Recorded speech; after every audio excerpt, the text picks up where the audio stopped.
Hello বন্ধুরা, আমরা ছোট থেকে বড় এমন কোনো বাঙালি নাই যে গোপাল ভাঁড় চরিত্রটাকে চিনে না। গোপাল ভাঁড় তার রসিকতা আর বুদ্ধির জোরে আমাদের সবারই মন জিতে নিয়েছেন। কিন্তু আপনারা কি জানেন এই গোপাল ভাঁড়ের অস্তিত্ব বাস্তবে ছিল কি না? কোথায় থাকতেন তিনি, কেমন ছিল তার বাস্তব জীবন এবং সে কবে মারা যায়? এই ভিডিওতে আপনারা গোপাল ভাঁড় সম্বন্ধে সব কিছু জানতে চলেছেন। তো বন্ধুরা, আপনারা যদি এই চ্যানেলটি এখনও সাবস্ক্রাইব না করে থাকেন তো এখনই সাবস্ক্রাইব করে নেন আর পাশে থাকা বেল আইকনটি দাবাতে ভুলবেন না। তো বন্ধুরা, গোপাল ভাঁড় আজ থেকে প্রায় 300 বছর পূর্বে ভারতের পশ্চিমবঙ্গের নদিয়া জেলার কৃষ্ণনগরে বাস করতেন।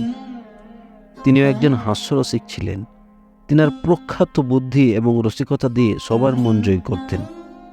তিনি ছিলেন রাজা কৃষ্ণচন্দ্রের রাজসভার একমাত্র ভাঁড়। তেনার পুরো নাম ছিল গোপালচন্দ্র প্রামাণিক।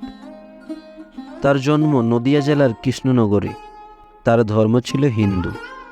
পেশা হিসাবে ছিল রাজা কৃষ্ণচন্দ্রের রাজসভাকে মাতিয়ে রাখা। তিনি রাজা কৃষ্ণচন্দ্রের কাছে এত প্রিয় ছিলেন সেটা বলার নেই। তিনি ছিলেন রাজা কৃষ্ণচন্দ্রের সুখ দুঃখের সাথী। রাজা কৃষ্ণচন্দ্র যখনই কোনো বিপদে পড়ত তখনই তার সমাধান এনে দিত গোপাল ভাঁড়। এই গোপাল ভাঁড়ের একটি মূর্তি আছে কৃষ্ণনগরের পৌরসভা এরিয়ার ঘূর্ণি নামক একটি জায়গায়। এই প্রিয় গোপাল ভাঁড়ের ভিডিওগুলো এখন সোনি আর্ট এবং কার্টুন দুনিয়া চ্যানেলে দেখা যায়। তো বন্ধুরা, গোপাল ভাঁড় কার্টুন আপনাদের কেমন লাগে অবশ্যই জানাবেন। বন্ধুরা, এবার আসি গোপাল ভাঁড়ের ইতিহাস নিয়ে। গোপাল ভাঁড় চরিত্রটি ঐতিহাসিক, গবেষক এবং ভাষাবিদদের কাছে বিতর্কের বিষয়। বহুকাল থেকে গোপাল ভাঁড়ের গল্পগুলো সমাজে চূড়ান্ত জনপ্রিয়বহুল পরিচালিত হলেও গোপাল ভাঁড় বাস্তবে ছিল কি না তা নিয়ে মতভেদ কিন্তু রয়েই গেছে।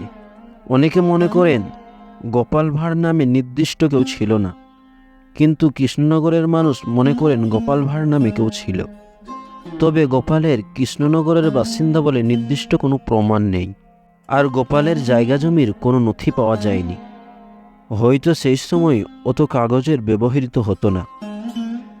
গোপালের স্ত্রী ও বাবার নাম জানা গেলেও জানা যায়নি তার মায়ের নাম।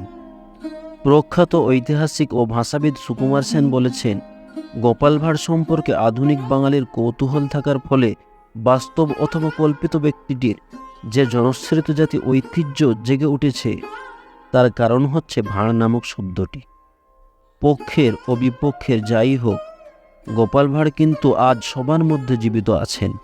এপার বাংলা তথা পশ্চিমবঙ্গের সমস্ত মানুষ গোপাল ভাঁড়কে অনেক ভালোবাসে। বাংলাদেশে কোনো মানুষ গোপালকে ভালোবেসে থাকলে অবশ্যই কমেন্টে জানাবেন। লাইক, কমেন্ট, সাবস্ক্রাইব করতে ভুলবেন না। আশা করি সকলে ভালো থাকবেন। দেখা করছি নেক্সট ভিডিওতে।